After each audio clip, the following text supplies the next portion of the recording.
ہمیں کس طرح سے زندگی گزارنا ہے اور زندگی دینے کا اللہ تبارک و تعالیٰ کا مقصد کیا ہے، ہم سب کو رب تبارک و تعالیٰ نے اس دنیا میں کس لیے بھیجا ہے، یہ مقصد ہے، جو ٹارگٹ ہے اس دنیا میں آنے کا، وہ ہم کو رب تبارک و تعالیٰ نے بتا کر بھیجا ہے۔ اور رب تبارک و تعالیٰ قرآن عظیم میں ارشاد فرماتا ہے وَمَا خَلَقْتُ الْجِنَّ وَالْإِنسَ إِلَّا لِيَعْبُدُونَ، ہم نے جن و انسان کو اس لیے پیدا کیا ہے تاکہ وہ ہماری عبادت کریں۔ اللہ تبارک و تعالیٰ نے جن و انسان کو، پوری کائنات کو اس لیے پیدا کیا ہے تاکہ پوری مخلوق، پوری کائنات اللہ تبارک و تعالیٰ کی عبادت کرے۔ اب آئیے، جس رب کی عبادت کرنی ہے اس رب کی عبادت کا مزہ دو بالا ہو جاتا ہے جب کسی کام کو ہمیں کرنا ہے، اس کام کے بارے میں اگر ہماری جانکاری ہو، دلچسپی ہو، تو اس کام کے کرنے میں لطف الگ ہی آتا ہے۔ جب رب تبارک و تعالیٰ کی عبادت کرنی ہے، اگر ہم رب تبارک و تعالیٰ کے بارے میں جان لیں گے، رب تبارک و تعالیٰ کی ذات کے بارے میں جان لیں گے، رب کی صفات کے بارے میں جان لیں گے، رب تبارک و تعالیٰ رب کائنات کے بارے میں ہم اگر جان لیں گے، تو پھر رب تبارک و تعالیٰ کی جو عبادت کرنے میں مزہ آئے گا اس کا انداز نرالا ہوگا۔ سبحان اللہ۔ جب ہم جان لیں گے کہ رب تبارک و تعالیٰ قہار ہے، جبار ہے، تو ہم گناہوں سے بچیں گے، ہم برائیوں سے بچیں گے، ہم رب تبارک و تعالیٰ کے کئی قہار ہونے سے ڈریں گے، ہم اس کے جبار ہونے سے ڈریں گے۔ ہم اس بات کو جان لیں گے کہ اگر ہم گناہ کریں گے تو رب تبارک و تعالیٰ قہار ہے، ہماری پکڑ کرے گا۔ رب تبارک و تعالیٰ قرآن عظیم میں ارشاد فرماتا ہے ان بطش ربک لشدید، بے شک تیرے رب کی پکڑ بہت سخت ہے۔ اور اس بات کو جب ہم دھیان رکھیں گے تو ہم گناہوں سے بچتے چلے جائیں گے۔ وہیں جب ہم رب تبارک و تعالیٰ کا ستار ہونا جانیں گے تو ہم گناہوں پر پردہ پوشی کریں گے، اپنے گناہوں کو جیسے چھپاتے ہیں اپنے بھائی کے گناہوں کو بھی اسی طرح چھپائیں گے۔ جب ہم رب تبارک و تعالیٰ کے علیم و خبیر ہونے کو جان لیں گے کہ رب تبارک و تعالیٰ ہر چیز کو جاننے والا ہے، ہر وقت خبردار ہے، تو ہم گناہوں سے بچیں گے، برائیوں سے بچیں گے، ہمارے دلوں میں جو نفاق ہے ہم اس سے بچیں گے، ہم دوسروں کے لیے جو قدورتیں رکھتے ہیں ہم اس سے بچیں گے، ہم اس بات سے بچیں گے کہ ہم دوسرے کے بارے میں برا نہ جانیں، برا نہ سوچیں، ہم برے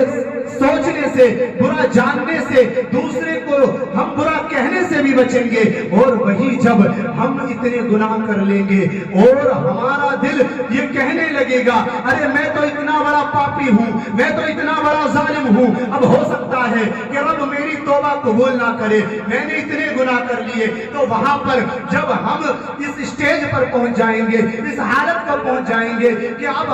ہمیں لگنے لگے گا کہ اب ہمارے گناہ معاف نہیں ہوں گے، ہماری توبہ قبول نہیں ہوگی، تو اس وقت ہمیں یہ بھی یاد کرنا ہوگا کہ رب رحمان بھی ہے، رب ستار بھی ہے۔ رب جلال فرماتا ہے لا تقنطوا من رحمت اللہ۔ جب ہم ان سب ساری چیزوں کو جاننے کے مقصد سے، ٹارگیٹ سے جب ہم آگے بڑھتے ہیں تو ہم کسی ایک ٹاپک پر ریسرچ کرنے لگتے ہیں، اس کے بارے میں تحقیق کرنے لگتے ہیں، اور جب ہم تحقیق کرتے ہیں تو ہم دیکھتے ہیں کہ جب ہمیں کسی چیز کے بارے میں جاننا ہوتا ہے تو سب سے پہلے ہم اس چیز کے ماہر کی طرف رجوع کرتے ہیں۔ جب ہمیں ان آسمان میں چمکنے والے ستاروں کے بارے میں جاننا ہوتا ہے تو ہم علم نجوم کے ماہر کی طرف رجوع کرتے ہیں، علم نجوم کے ستاروں کے بارے میں جاننے والے کی طرف ہم رجوع کرتے ہیں۔ جب ہمیں یہ جاننا ہوتا ہے علاج کیسے ہوتا ہے، یہ انسان کو بیماریاں کیسے لاحق ہوتی ہیں، پھر ان امراض کا